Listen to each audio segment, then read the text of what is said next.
Assalamu alaikum. Digital Logic Design CS302, the most exciting assignment at the end of this spring.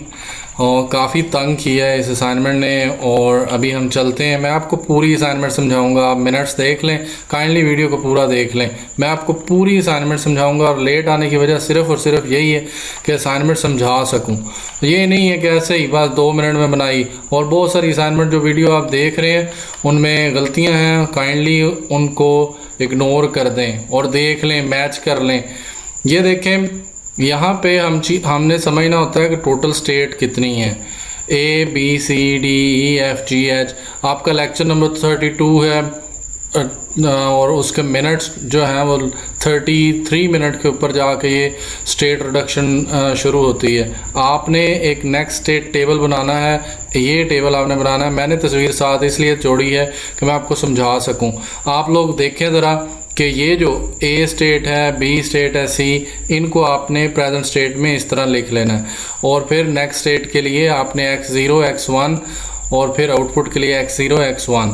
तो आप देखते हैं हम A जो है उसमें ये जो 0 and 0 लिखा हुआ है, 0 इनपुट 0 आउटपुट, तो ये जब जाएगा तो वो B पे जाएगा। तो ये नेक्स्ट स्टेट जहाँ पे जाना है B, तो इसकी इनपुट क्या है 0 और फिर इसकी आउटपुट भी क्या होगी 0, जो कि उसने बताई हुई है। इसी तरह A पे हमने अब नेक्स्ट कहाँ पे जाना है, A से हमने D पे जाना है। तो A में इनपुट क्या कर रहा है 1, इनपुट 1 और जाना कहाँ पे है D पे, और आउटपुट क्या जनरेट होगी 0। तो ये लिखना है इस तरह। और फिर अब A से नेक्स्ट हमने B पे जाना है।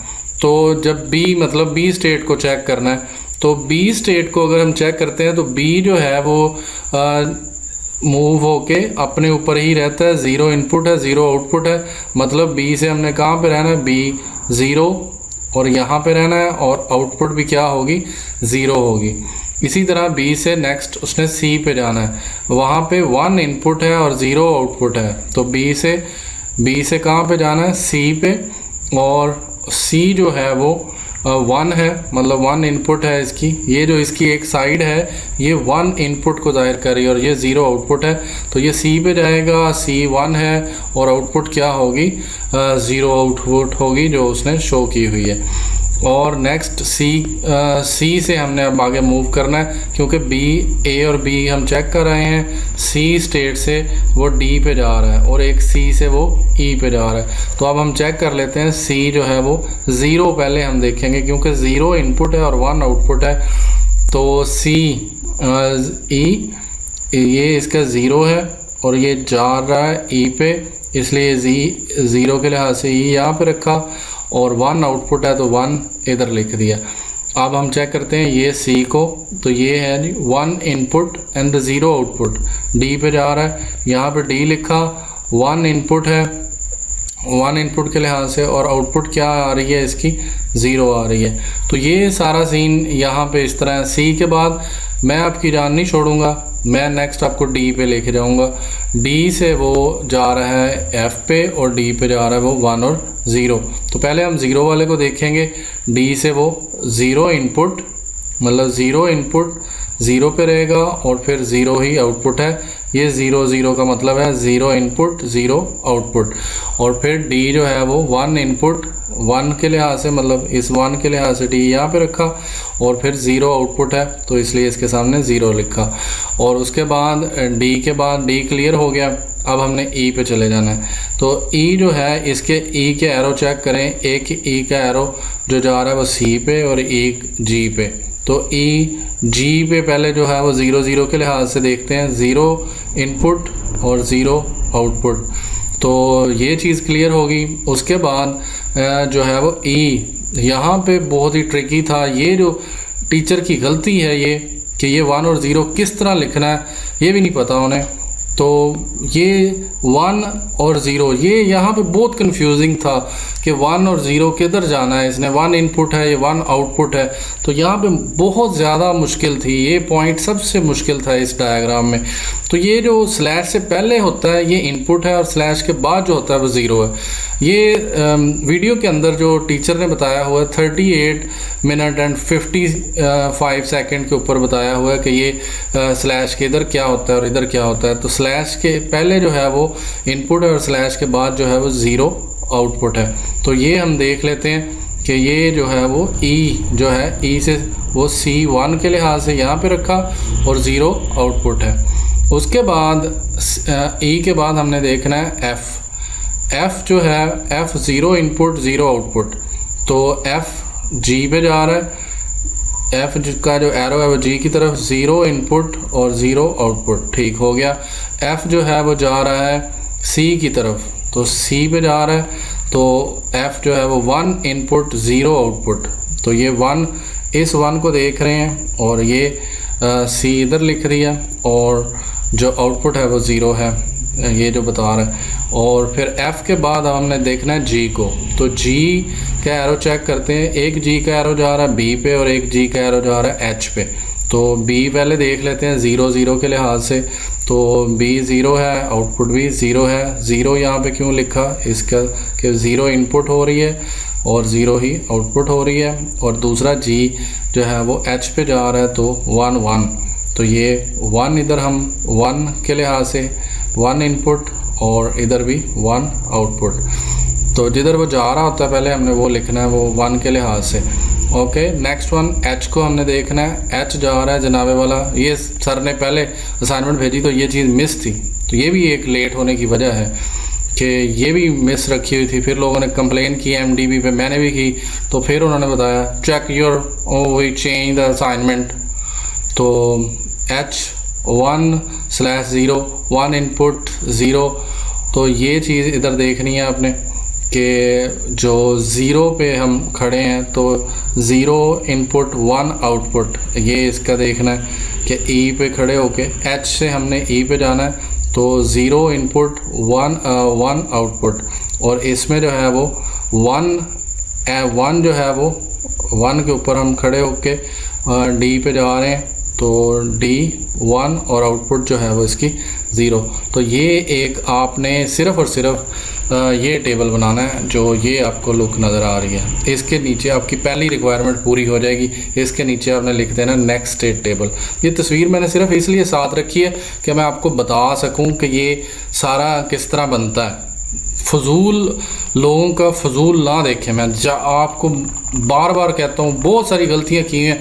किसी ने यहाँ जो है वो इसके सामने 1 लिखा हुआ है और बहुत सारे ब्लंडर किए हुए हैं और मुझे नहीं समझ आ रहा है। ये GC के सामने 01 लिखा हुआ और आप उन्हीं की वीडियो देख रहे हैं। फिर किसी ने स्टेट रिडक्शन की है तो H को H ही रहने दिया और चेंज ही नहीं किया, और किसी ने डायग्राम बनाई है तो डायग्राम दिखाई कोई नहीं। तो काइंडली आप जिस बंदे ने मेहनत की है उसकी वीडियो देखें, उसकी वीडियो शेयर करें, उसको सपोर्ट करें। स्टेट रिडक्शन में आपने पहले एक टेबल बनाना है और उसमें देखना है इक्विवेलेंट स्टेट कौन सी हैं। इक्विवेलेंट स्टेट में आपने ये देखना होता है कि ये इसका जो नेक्स्ट स्टेट है ED और उसकी जो आउटपुट है 1 0, ये दोनों चीज़ें सेम होनी चाहिए। ये देखें H की ED और C की ED और इनकी आउटपुट 1 0 है, तो हम H को रिडक्ट कर सकते हैं, हम H को ख़त्म कर सकते हैं। H को जब ख़त्म करेंगे तो जहाँ जहाँ पे इस टेबल में H लिखा हुआ है वहाँ किसकी वजह से ख़त्म किया है, C लिख देंगे। तो H की जगह पे नेक्स्ट जब हम H को रिमूव कर देंगे तो जहाँ जहाँ पे H होगा इस पूरे टेबल में हम उसको क्या कर देंगे, किससे रिप्लेस कर देंगे, C से। तो ये चीज़ ज़रूरी है। इक्विवेलेंट होना, दोनों चीज़ों का इक्विवेलेंट होना ज़रूरी है, नेक्स्ट स्टेट का और फिर आउटपुट का भी। इक्विवेलेंट इसको बोलते हैं। ये जी इसकी रिडक्शन के बाद आपने इस टेबल को छापना है। इस टेबल को आप किए next table with state H eliminated and instance of state H is replaced with the state C। तो जहाँ पे H था मैंने उसको रिप्लेस कर दिया किसके साथ, C के साथ। This is the real method. सीख के बना लो। पता नहीं कहाँ से आ जाते हैं, ऐसे फजूल सोल्यूशन अपनी तरफ से दे देते हैं और समझाते भी कोई नहीं है। चेक करें जी, दूसरी स्टेट हमने अब देखना है। जब एक रिडक्ट कर दिया, अब हम नेक्स्ट को देखते हैं कोई और तो नहीं इक्वलेंट है। तो ई और एफ में जीसी मतलब दोनों में जीसी सेम है और उनकी वैल्यू जो है वो दोनों 0 और 0 दोनों वो भी क्या है, आउटपुट भी उनकी सेम है और स्टेट भी सेम है जो नेक्स्ट आनी है। तो फिर क्यों ना एफ को रिमूव कर दिया जाए, इक्वलेंट होने की वजह से एफ को क्या कर दिया जाएगा, रिमूव कर दिया जाएगा। तो इस चीज़ को आप देख लें।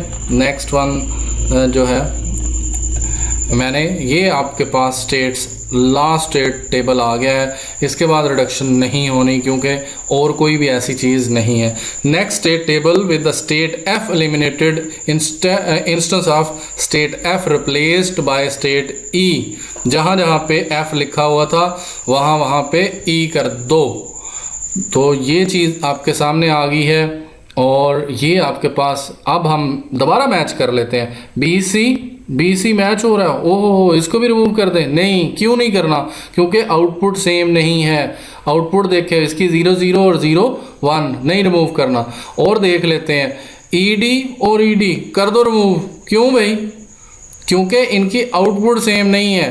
दैट्स वाई ईडी और ईडी और बीसी जो है वो बीसी रिमूव नहीं होंगे और बाकी कोई भी इक्वलेंट स्टेट नहीं है नेक्स्ट स्टेट के लिहाज से और आउटपुट के लिहाज से। दैट्स वाई ये हमारे जो 6 स्टेट रह गई हैं ये हमारी फाइनल स्टेट्स हैं जिनको देख के हमने सिंप्लीफाइड स्टेट मशीन दोबारा बनानी है। चलें जी, next one simplified state diagram बनाते हैं। तो देखें इसमें मैंने एफ और एच को रिमूव कर दिया और उसके बाद जहाँ जहाँ पे एच की जगह पे क्योंकि सी आया था तो फिर वो जी का कनेक्शन सी से करेंगे और जो डी और ई था एफ क्योंकि उससे कनेक्ट होके आ रहा था तो डी का इसके साथ कनेक्ट कर दिया। अब मैं आपको ये दोबारा बनाना सिखाता हूँ। ये वाली डायग्राम कैसे बनानी है, बहुत सिंपल है।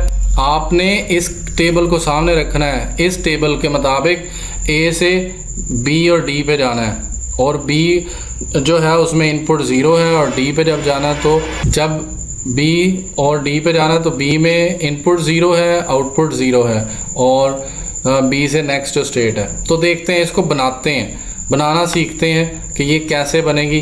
तो मैं इसी तस्वीर को लेता हूँ, मैं नहीं बना रहा, किसी और जगह पे जाके पेंट में बनाऊँगा आपके सामने। ये देखें अब हम इसके अंदर हम रिमूवल्स कैसे करते हैं। इसको दोबारा रीड्रॉ करना है तो आप लोगों के लिए बड़ी मुसीबत होगी, तो मैं इसको रिमूव करने जा रहा हूँ।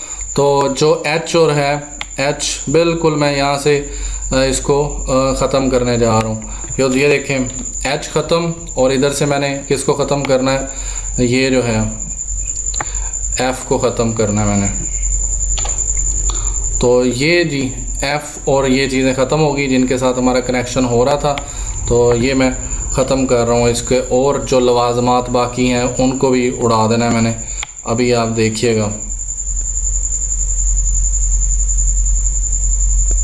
ये मैं इसको रिमूव कर रहा हूँ और उसके बाद जो ये एफ़ से सी पे मूव कर रहा था वो भी मैं ख़त्म कर रहा हूँ और जो चीज़ें पॉसिबल हैं वो सारी मैं जितनी भी चीज़ें तो ये आपके सामने ही बनाऊँगा ताकि आप आसानी से बना लें। ये हमारे पास 6 स्टेट्स रह गई हैं और उन 6 स्टेट्स को आप गौर से देख लें।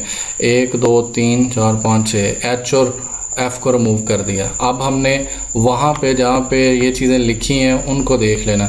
तो एक बड़ा सिंपल सा मेथड है और वो मैं आपको दिखा देता हूँ। इस चीज़ को डी को मैंने लिंक करना है ई के साथ, तो ये इसको बना दें और एक आपने जी को किसके साथ लिंक करना है, सी के साथ। तो ये है जी और सी और ये डी और ई, बस सिंपल ये है। इधर से इसको पकड़ना है, इसकी जो इनपुट है वो मुझे पक्का याद है 0 0 है और इसकी जो है वो जो इसके साथ लिंक होना 1 और 1 है। तो इसको मैं थोड़ा सा नीचे करूं और ये है जी आपकी डायग्राम। दैट्स इट, ये बनानी थी आपने ऐसे बनती है, आप इसको देखिएगा, ये भी आप बना लें और बहुत मज़े की है। और टेबल को भी सामने मैच रख लें तो मेरा ख्याल है आपका काम हो जाएगा। और लाजमी चैनल को सब्सक्राइब करना है और वीडियो को लाइक करना है और इस वीडियो को धूम मचा दो, इतनी देखो कि दिल खुश हो जाए। Thank you, thanks for watching.